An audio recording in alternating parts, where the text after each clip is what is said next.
Cool. Hello, everybody, and welcome to our webinar on best practices for platform owners and app developers. Whether you're joining us live here today on Livestorm or whether you're watching the VOD of this later on, hopefully this will be an interesting discussion. We here at Tetrate have been, thinking about this a lot. We are obviously a vendor in this space, but we run a bunch of our own systems as well, as I'm sure all of you do. So we just wanted to get together some super experienced, knowledgeable folks from industry and talk about a few topics along the lines of platform development, platform ownership, and how we all interact with and empower app developers.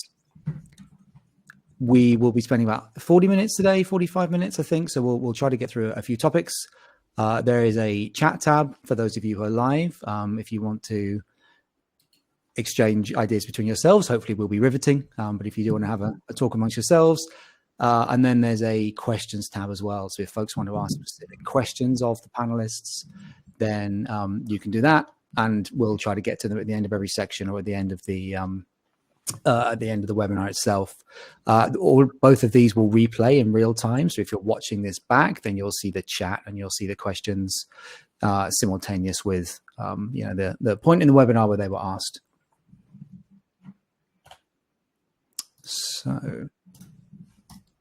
So I'm Matt Turner. I'm one of the software engineers at Tetrate. I work on our open source offerings, Envoy Gateway, Istio, that kind of stuff. I've been involved with Kubernetes since the 1.4 days, I think it was, back almost 10 years ago now. I'm going to be moderating this panel mostly. I'm mostly going to be asking questions and letting the folks smarter than me answer them. But I might chip in with a few of my own opinions as well if I disagree too strongly. So I do a few things in the community as well. So I'm chairing the EnvoyCon 0-day event at KubeCon this year, and Tetrate's involved with various projects like the WAS0, WASM interpreter, Envoy Gateway, the Gateway API, the Karaza WAF, and we've got folks on the Istio steering committee working with NIST on federal standards for microservice security, all of that kind of stuff. So hopefully we'll have some interesting insights here today. I'll probably let the other folks introduce themselves. They can do a better job. Ahmed, do you want to go first? Yeah, for sure. Hello, everyone. My name is Ahmed Bibars. I'm a software engineer at the New York Times. Basically, my role is looking into the platform engineering, specifically in the Kubernetes area, or like we're trying in the company to ease the use of like containers and compute in general and build a platform for a lot of product engineering teams. On the other side, like from the community, I've been evolving on that area where like I'm running now a meetup in New York for Cloud Native, which is going to happen. The first event is going to happen August 15, and then I ran the KCD for New York this year. So it's been a pleasure to be here. So thank you, Matt. Cool. No, great to have you. And then joining us from Colorado, Bernard. Maybe you can correct me on that. You did it well. Hello everybody. Super excited to be on this panel. I'm leading the traffic engineering team at Splunk, which in a lot of ways is building a platform as well, right? So it's on top of Kubernetes, it's interacting with cloud providers, it's making life easy for end users. Before at Splunk, I was at Cruise. I built the traffic engineering team at Cruise. And before that, I worked in the networking space, so more like in the backbone of big service providers. And I really love that intersection between networking and software engineering. Yeah. Awesome. Well, thanks very much, guys. Pleasure to be joined by you today. Let's get straight into it, I guess. I think so. I just wanted to warm us up with what I hope is a simple question, but maybe this will be our first big debate. So there was for those not too familiar with Istio, it doesn't really matter. Like Istio is a service mesh, so it runs a proxy as a sidecar container alongside all of your apps that intercepts the traffic and can then do various traffic management, policy enforcement, transparent and mutual TLS, all that kind of stuff. Everybody's probably familiar with that sort of class of product. So there was a kind of a big fuss made on social media recently about an apparent sort of vulnerability in Istio. So basically, if you run the process in your application container as UID 1337, if you're that elite, if Hackers is your favorite film, then you get to basically bypass the sidecar completely. So the way it works under the hood is a little complicated, but there's IP tables rules, and running your application as 1337 just bypass the sidecar as if it wasn't there. And there was this big fuss that this was a vulnerability, and actually it's always been this way, and the documentation says please don't run it like this, this is how this thing works, so you should just avoid that. So I guess my question is, how do we, a starter for 10, how do we avoid these kind of issues on our platform? So I guess I'm saying that you would have we can't expect an application developer, in my opinion, to know this, to know how all of these systems work, right? So in my opinion, should be a platform team that understands these tools, actually reads the docs, and would have known about this, and then needs to help app teams avoid this pit hole. So what is the state of the art for that in 2024? I can start on this one. I mean, in my opinion, a lot of the things that you can do with Kubernetes, with Istio, with Envoy are very powerful, right? But it also means you can shoot yourself in the foot very easily. And what we've seen is people want to do good things, but they end up into those dangerous positions, right? Teams. That's a typical example with UID 1337. I can give you a couple of examples. By default, on Kubernetes, you can expose a service type load balancer and get a public IP very easily. And obviously, you don't always want this. You want to have some guardrails, some firewalls around it. So what we did is we deployed a bunch of webhooks, things like Kyverno, if you know that project, that will restrict what service or app developers can do, right? And it's always a fine balance between restricting it and making it so that they can still deploy what they need, right? So you're talking about recognizing these, a malformed resource would be a UID of 1337 or a service type load balancer. You're talking about blocking them on admission to the cluster. Right. I mean, I think the key is to really know your platform in detail and see what could be harmful to your platform, to your users, and then educate them about, okay, we should not use those capabilities, or sometimes in very specific ways, and then block them on admission, right? And if they still want to deploy those things, maybe discuss with them, find some alternatives. For the load balancer, for example, the service type load balancer on Kubernetes, what we did is we forced everybody to go to ingress, to a single control set of ingress IPs on which we set up some policies and we full control them. So, I mean, it's maybe not cool anymore, but what do you think about the shift left idea, right? We can block it at admission, and we probably should as defense in depth anyway, but what do you think about linting in CI or a git commit hook, or any of these techniques for sort of shifting this left? Interesting. I mean, I didn't really know too much about this. So this is the idea that you let people commit it and you catch it before it gets to the cluster, I guess. Yeah, you either don't let them commit it because you've added a git hook, or more likely you do, and then the code, the YAML definition, fails a build, or won't merge or whatever. I mean, I think it's a super interesting idea. One of our challenges that we had in the past is there is multiple ways to provision code on Kubernetes, right? With multiple CIs, with multiple entry points. And so if you do that idea of shifting left, it needs to be centralized in a place where we can catch it all, right? For us, historically, it has been on webhooks, on admission, directly on the Kubernetes API. Right, yeah, that would need to be the only way to deploy resources into the cluster. No, I take the point. What about looking at this set of problems and all these different ways that people can shoot themselves in the foot, and saying, okay, well, we can't be letting them write raw Kubernetes resources because each of these resource types has 10 ways you can make a mistake. Let's build an abstraction where they only interact with the things that are safe to change, the things that the platform team wants them to change. What do you think about that approach? Does it take things too far? Does it slow folks down? I mean, at Splunk, we did something similar, right? We built an abstraction layer that was one of our use cases to avoid people having to interact with all those objects and avoiding them shooting themselves in the foot as well, right? So that's another solution, is making it easy so they don't need to interact with those complex objects and end up doing things that you don't want on your platform. Cool. Do you have anything else? Do you want to add to that, Ahmed? Or Yeah. So here are a couple things of my thoughts on this. It wasn't really a vulnerability. It was something that like you give people keys to the kingdom, and then like you just like it's something that has to be done on a platform team. So I give you a couple examples on things that might not be related to this. For example, if you're running in the AWS world, there's a way that you can get an IAM role permissions into your container. But one of the very known things is that like you can also call the metadata endpoints for the node and get the IAM role for that node. And probably that metadata and that token is more permissive than what you can get on a container. So you don't block this, and then like you say, hey, I can provision nodes or do other things on a Kubernetes cluster as just a normal tenant.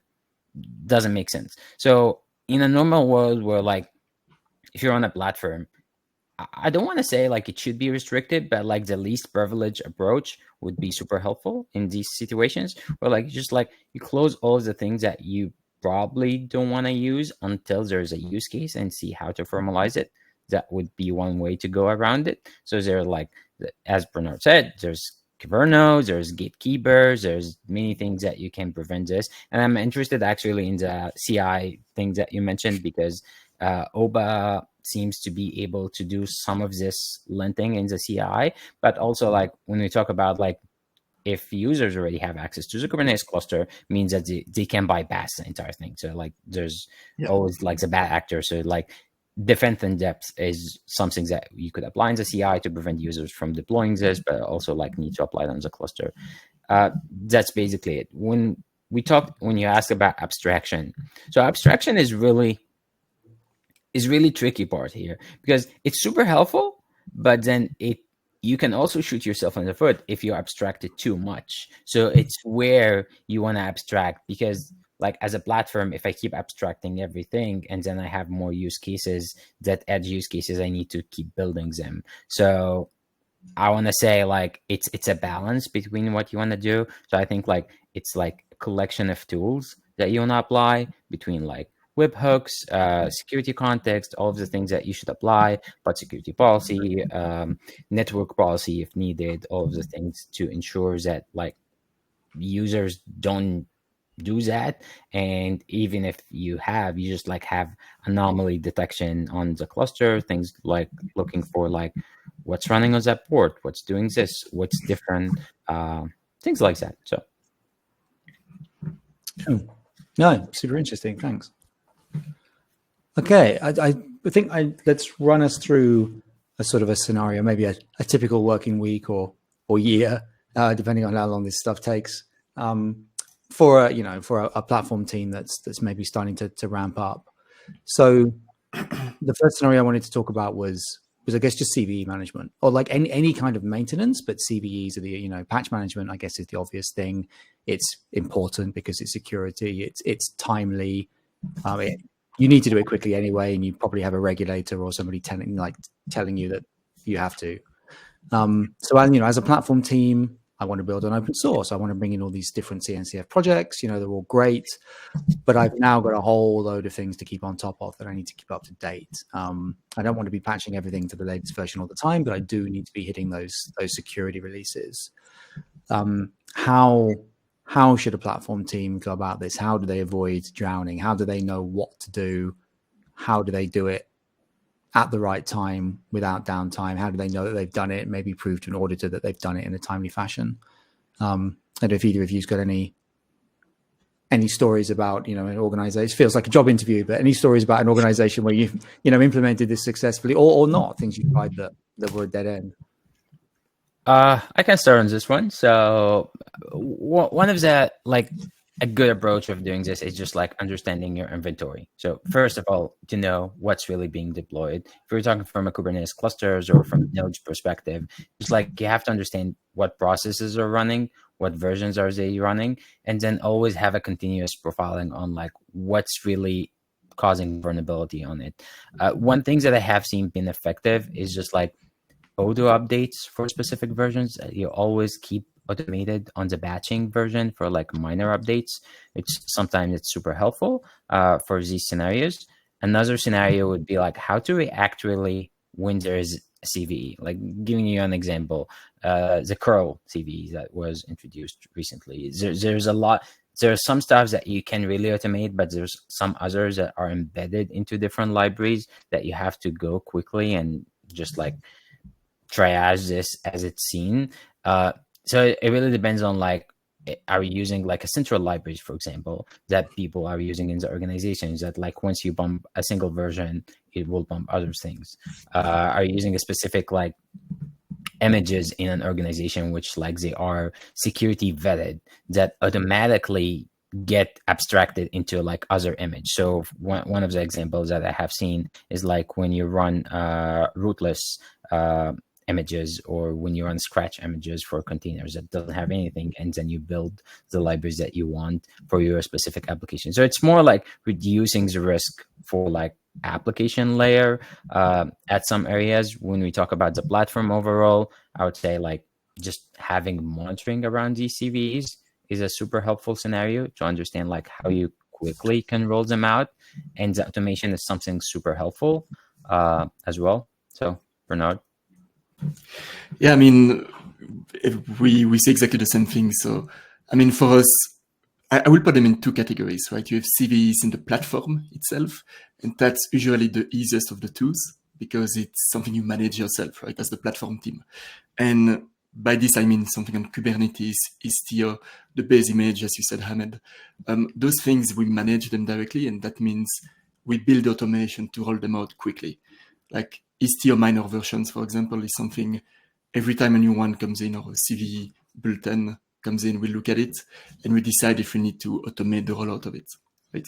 So those have been historically something that we've always aimed to automate and roll out quickly if needed.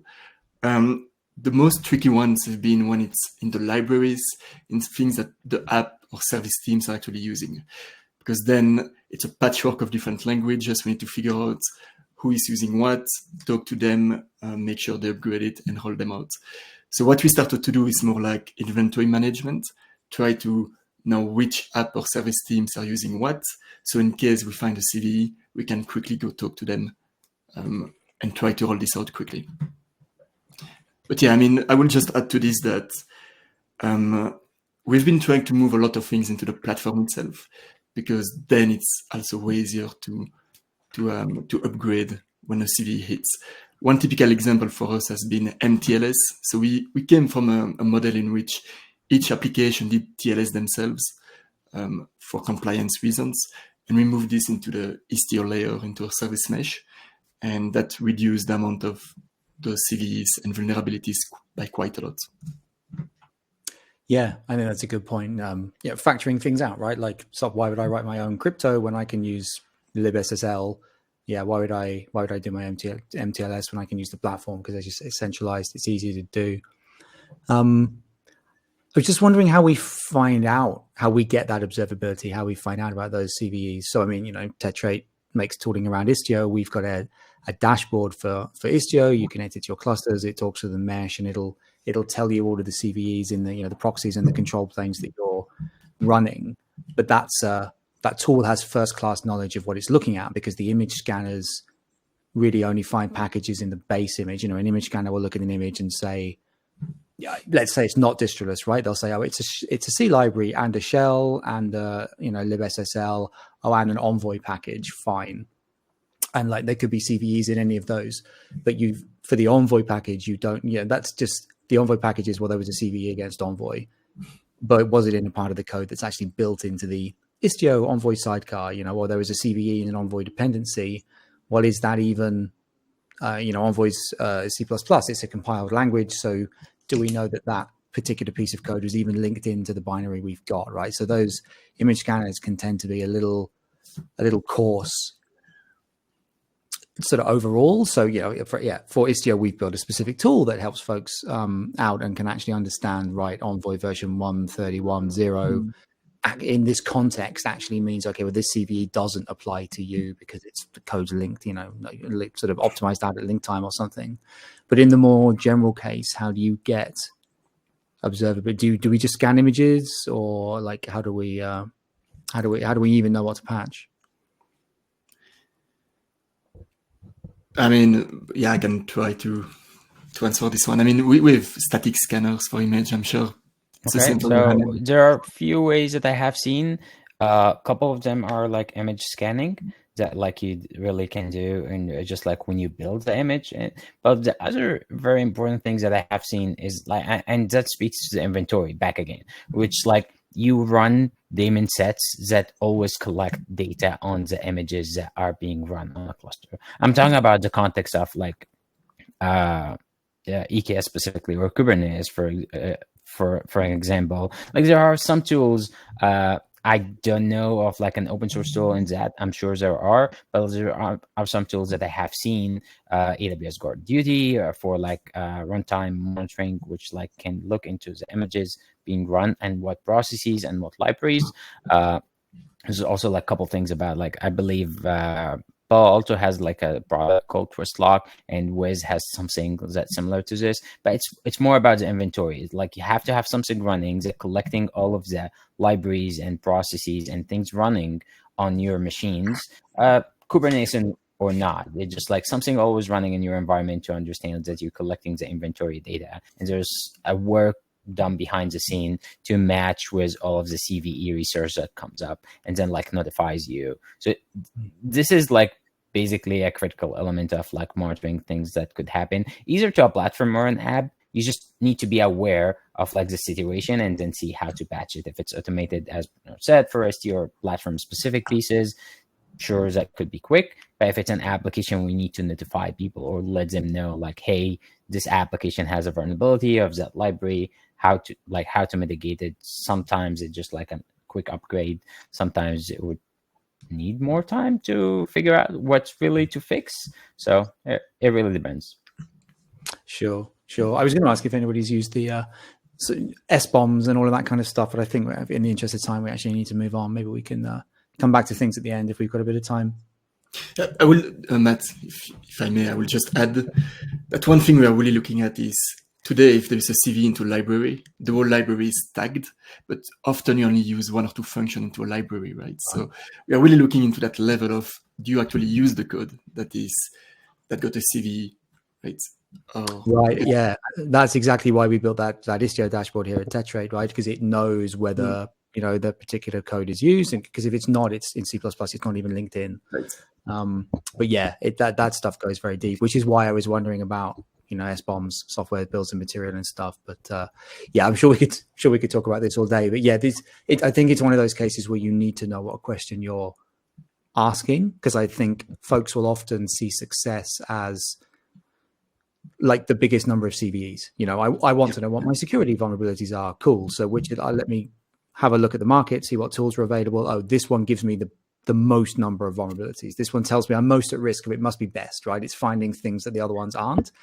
But actually, as you say, like that's just noise. If those vulnerabilities don't affect you, aren't exploitable, literally aren't even compiled. So yeah, I think you've got to be careful about the question you ask.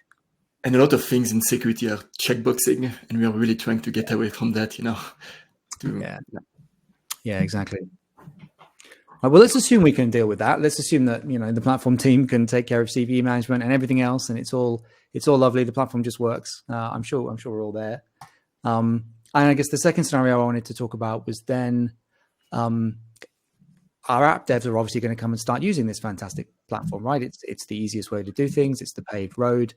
But we want to empower them, presumably, right, to be able to work independently as much as possible, right? The dream is this sort of SRE goal of sublinear scaling. All right, so as I double the number of app developers or I double the number of microservices, I don't want to have to double the number of platform engineers I've got dealing with it. So I assume the answer is to let them self-serve. I mean, please jump in if you want to disagree with that. But assuming that the sort of solution is to let application developers self-serve a lot of things on the platform and not have everything be a ticket like it was in the 90s, How do we do that? Like, what do app devs want to self-serve? How do we enable them to do that? What do we want them to not self-serve? What guardrails we put up? Maybe Bernard, do you want to start with this one? I know you've Sure. been working on this kind of tool recently. Yeah, I mean, that's a super interesting discussion to me, because I've been in a lot of organization in which we've been trying to solve this.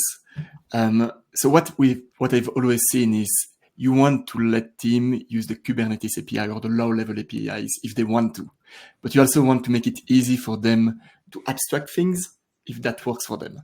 And so sometimes I refer to this as the 80-20 rule. You want to let 80% of the use cases being covered by an abstraction. And obviously you cannot cover everything and you don't want to create a leaky abstraction. And so you let the 20 complex or the ones that don't fit into that abstraction use cases out of that paved road in some ways, right? And so I can give you an example. At Splunk, we had a lot of issues with service teams and apps team having to directly interact with the Kubernetes, Istio, Envoy, DNS APIs, right? Since in order to have a full app end-to-end, you need to deploy it on Kubernetes, you need to expose it to Ingress. So what we did is we built an abstraction layer, a controller basically, that was very specific to our culture, to the way we wanted to do things, and that covered basically 80% of the apps. That's more or less the number, right? And so the use case is really, you have a service team, they want to deploy something, expose it on one of our Ingress gateways on a specific hostname. They just need to add a couple of annotations, and that controller will deploy everything on Istio. And the Istio CRDs are specifically complex. So things like the gateway CRD, the virtual services, destination rules, network policies, everything will be tailored to your application. And that worked really well for us. And so I will say this is a continuous discussion with your service teams. Not everybody will fit into this. A lot of application will have some quirks around your abstraction layer. And so you will need to work with them to sometimes get them out of it and have them use directly the low-level primitives. And yeah, to close on this, the really difficult thing is to not create a leaky abstraction layer in which every knob from the lower level is exposed into your abstraction, because I've seen that too. Yeah, I think a tight, non-leaky abstraction plus a few folks that bypass it is better than an abstraction that tries to rule the world, certainly in my experience. What do you do with those 20% though who want to go off the paved road? I mean, are we talking kubectl write access? Like how do we keep the guardrails in place for them too? Yeah, I mean, so I really believe into the self-service model for teams that want it. So we have a lot of experts in Kubernetes that work on the service side. So they know those objects pretty well, or they had to learn it. And so we give write access to our CI, never directly to users, right? But yeah, so if you don't want to be into that abstraction model, you will get access to the lower level primitives and you will be able to deploy things.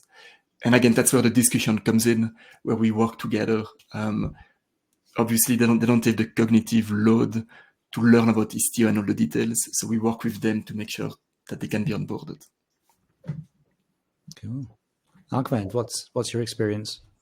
So first of all, I arguably disagree with anyone that try to build a platform that not support self-service. I have seen this happen in a couple of situations, and I don't think it was fruitful. But from a concept of if you build a platform, it needs to be self-service, or you basically are shooting yourself in the foot, because now you have to really hand walk everyone that's trying to get into the platform, and this is going to be a very hard challenge to scale your platform, because back to your point, Matt, you need to scale your team. If you have 10 people in your teams, that means you need 20 when you try to scale.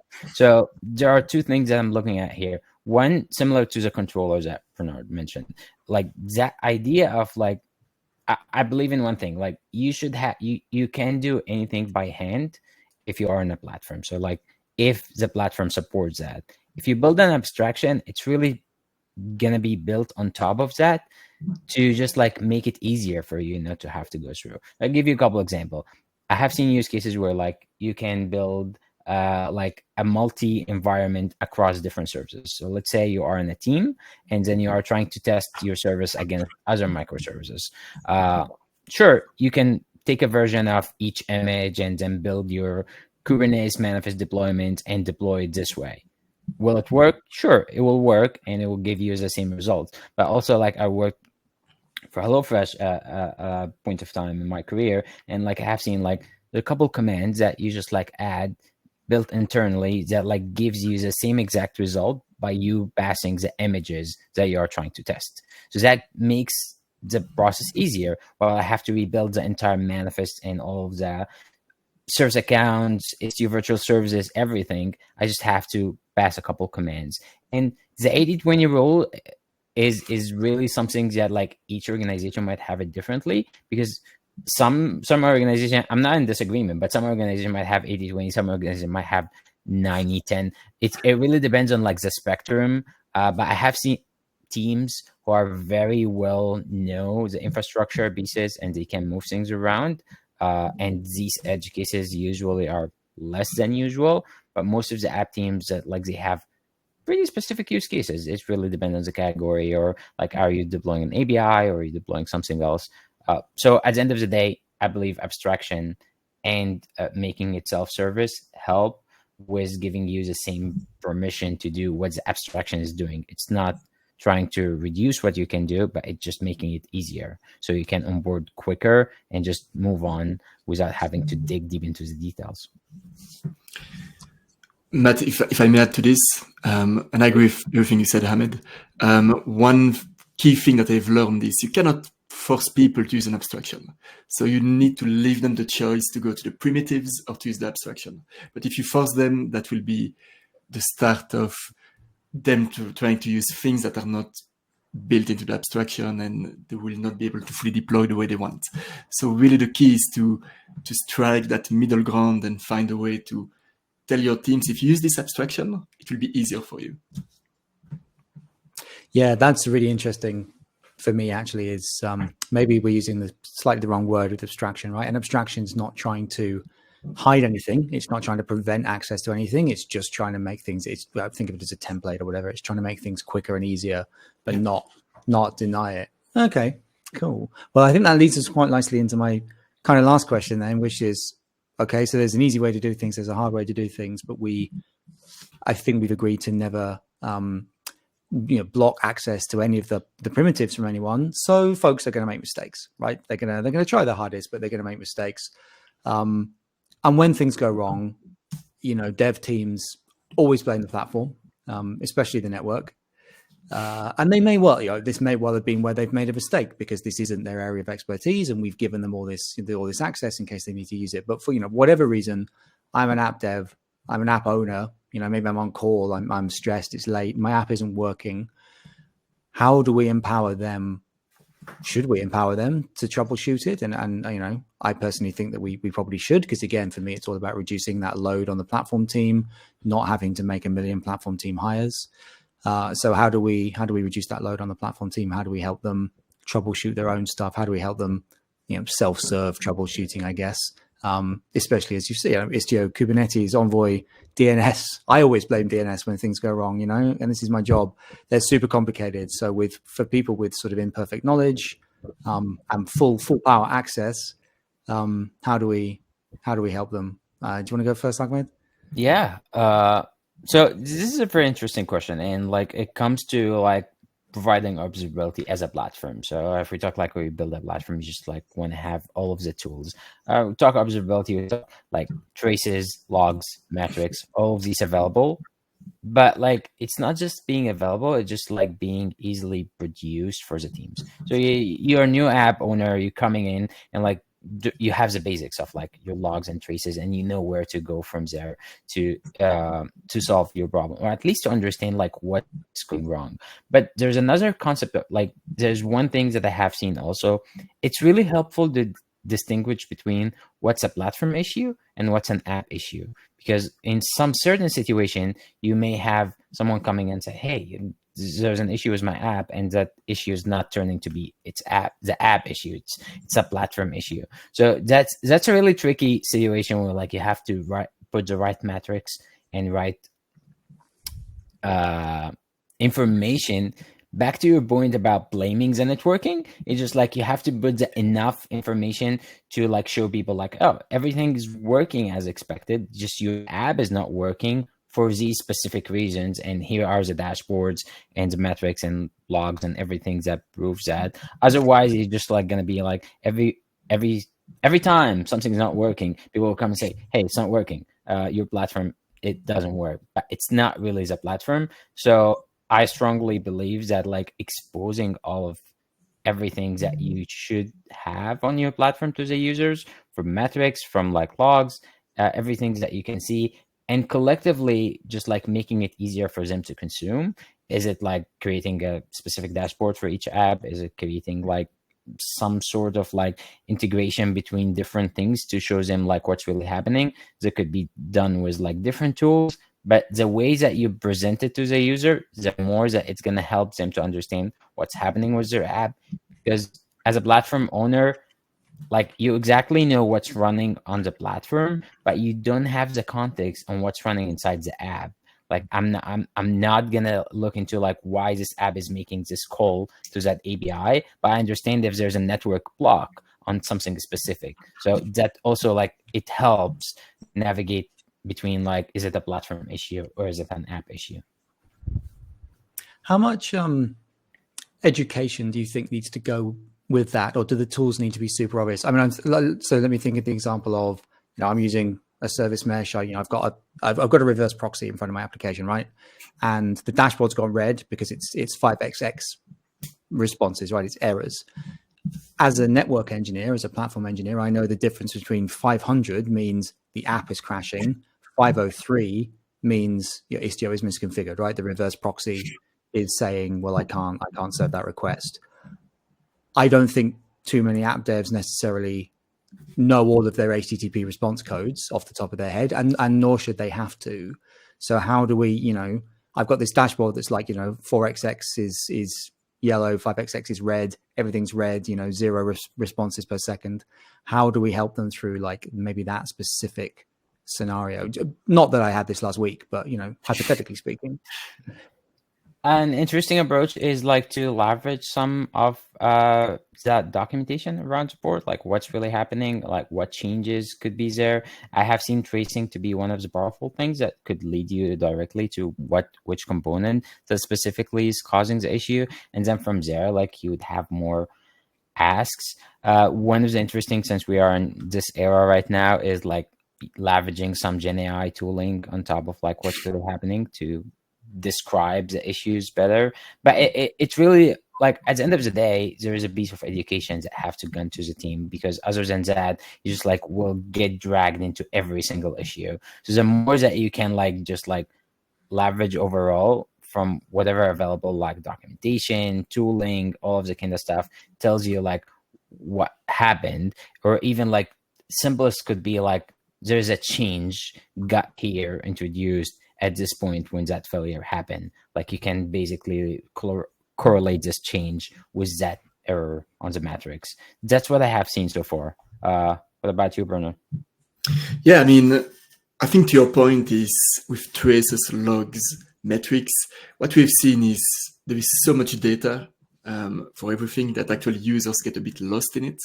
So what we really had to do is to streamline them into a couple of runbooks or dashboards that makes it easier for them to some level. Because, I mean, if you use Ingress, Istio, access logs, traces, you need to be an expert in those things, right? If not, it's really overwhelming. So what we did is we kind of monitor application for the user themselves. So we see for them when things go down, right? And then we can alert them and we can give them a diagnostic as much as we can, right? So the typical example is the 503, both for internet network cluster or to the Ingress gateways. And what we try to do is to diagnose why is there a 503, right? Is it because of a misconfiguration on the platform, or is it because your upstream pod is failing or something like that? And so we built, again, a small controller, self-service, in which people can select their namespace, deployment, and it will show from a high level what the issue is. but yeah, it really came down to, I think we get into that trap, and especially at Splunk, because we are like a data company, we got a ton of metrics, logs, and everything to expose everything, and that really overwhelms service teams. So we had to go through that exercise of let's only show what's actually relevant, and let's try to dumb it down a little bit. So not dumb it down, but make it clear what the issue might be for the service teams. You're talking about bringing, making this information all available, discoverable as an app dev. Previously I've actually found just even grabbing, finding this information. Right, I have a browser bar full of 12 bookmarks for these are the graphs, this is the CI log, this is the something else. Have you folks used Backstage? Because it's something we started to use recently, just to, everything becomes a Backstage plugin, everything's in the same place. I know other tools are available, obviously, in the observability space, but maybe I shouldn't have used a product name, right? But some kind of single pane of glass where I can say, well, this application is causing a problem, and I've got a tab for like everything I know about it, from the libraries it pulls in to its, as you say, to its CI status. What was the last version built? When was it deployed? What are the metrics? Do you think that's a good approach, or do you think it's the Unix philosophy of individual tools, separate individual tools, each doing a good job? I mean, I can start by saying we are actually trying to move to Backstage right now, because we got that issue of 1 million tools doing all their own little things, and we got lost into cognitive overload for ourselves, for the platform owners. So we are looking at Backstage to be that single pane of glass, even though I believe sometimes a single pane of glass is a fallacy, and you always end up building it and then going back down to those billion tools. So again, I guess it's a balance. We are not very far away in that journey. So I'm looking, maybe Hamed, what are you guys doing about this? Yeah, so actually Backstage is a very interesting story. So yeah, I have seen companies using Backstage, and it's very successful in some situations, but it really depends on like what are you trying to implement in Backstage. One thing I love about Backstage is discovery. It's just like you have a service and then you have everything related to it. The wrong things that I have seen when you try to implement what happens in all of the tools that you are using inside Backstage, that's where like you're trying to reinvent the wheel. So I could see like a really helpful way of like just having an iframe for tools that you use, rather than just trying to like build plugins to fit what's coming from other like tools you've been using. So it's really helpful for a platform owner. When I take a look, for example, I'm a platform owner, and then I go to a service, it's firing, I don't know what's going on, I don't know which team owns it, all of that kind of stuff. So I go to Backstage, plug in the name of the service, and then I can see the teams, the runbook, a lot of things.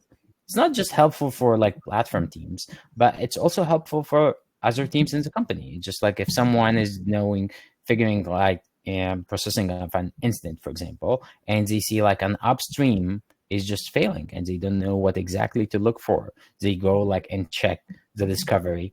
The one thing that it's very interesting here is when you standardize across an organization on like how you make things the same, it's just easier for people to consume it. So they don't have, because at a larger organization, I believe what I have seen as the New York Times, and probably Bernard, you have seen the same at Splunk, just like teams are autonomous. So they do different things in a different ways and shapes. So you just want to make sure that like you at least get like some sort of understanding of like what this team is using, like how's it deploying their app, like was it successful, was there a change. The very basic thing that I could tell you is like Backstage can at least give you a quick view of like, oh, that service was changed when this error was introduced and this metric is firing. If I don't know anything about that specific service, at least can figure out like the basics out of it.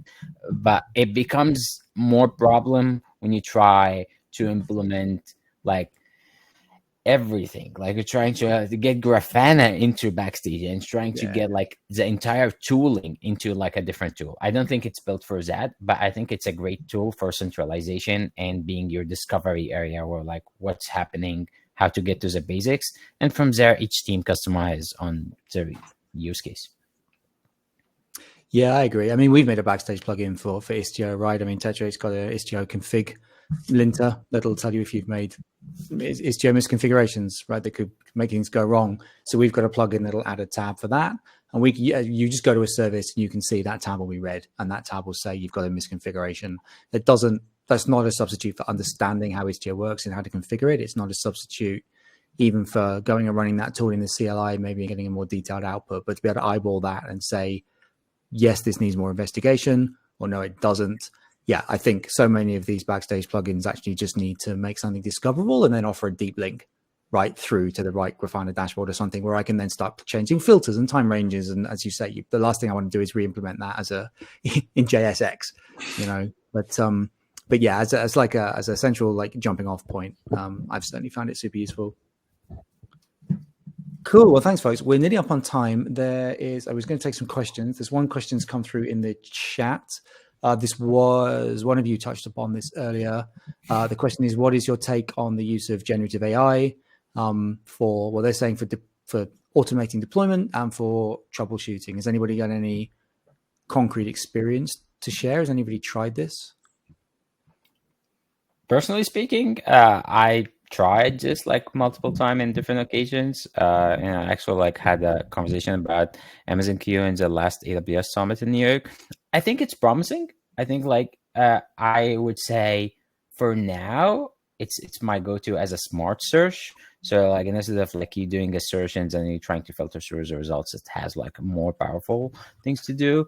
There's a lot of time working in tech specifically. There's a lot of hallucination, and just like you don't want to take it for trusted. So like I ask a simple question and then I get a weird answer. If I don't know what I'm doing, I will get in the wrong way. But yeah, if you built it in a way and you use the tool to just like make it easier for you, like the whole goal is just to make the whole thing easier, and that could be helpful. I heard the stories about like other organizations used Gen AI and it didn't work for specific use cases.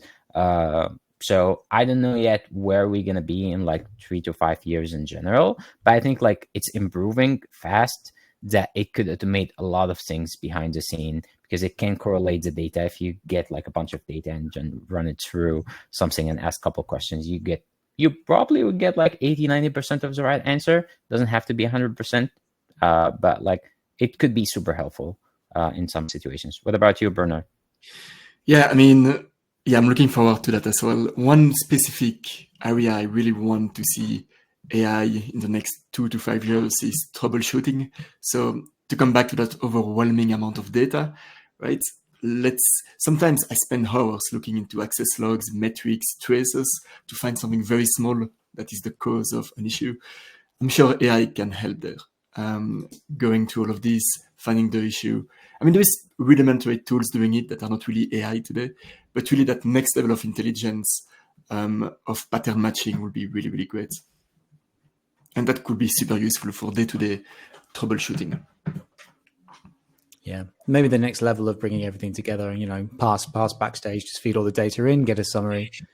I think the fact that we all want to try it, probably says a lot, even if it's not ready yet. Yeah, and I guess a bit the issue is the compliance issues around it. How do you use it inside your company? That's always going to be a tough one. There's a lot to be worked out, yeah. But I think promising. We think it's no experience to share, maybe, to answer the question directly, but definitely something we're all interested in looking at. All right, well, we're up on time. This has been super interesting, guys. I wonder if I could trouble you all each for maybe just a 1-sentence summary. What's your sort of main takeaway from today? What's the favorite thing that you've learned that you're going to go try? Don't want to put either of you on the spot. That's a hard one. For me, one. I think it's that abstractions don't hide things. Right? Abstractions are an easy way to do something, but you shouldn't block anybody's.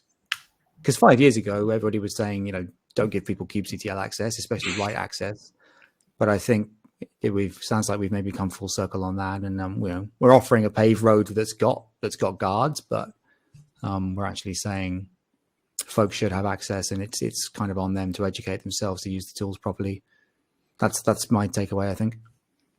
Yeah, I share similar sentiments to you. Like, I think the ways I'm looking at it, it's just like adoption, like abstraction doesn't have to happen first, which is something that I believe in. So like usually you should offer as a basics because that gets you to validate your idea and make sure it's working. And then abstraction comes next. Like it has two concepts for me. Like one is just like to not to wait too long before you offer your platform or product. But the other aspect is also like you gotta show people like what's things abstracted versus things the hard way. So like always the hard way comes first, helps in some situations where like the adoption of abstraction in some cases.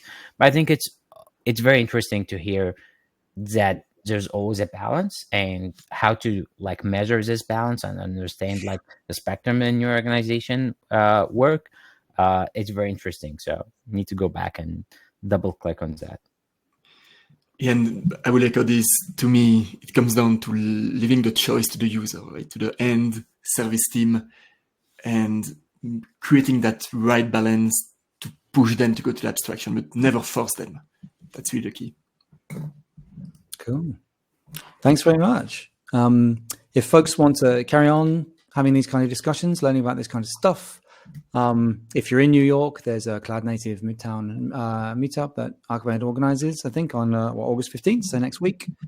Tetrade is running a webinar the week after on what's new in Envoy Gateway 1.1 and the new version of the Gateway API.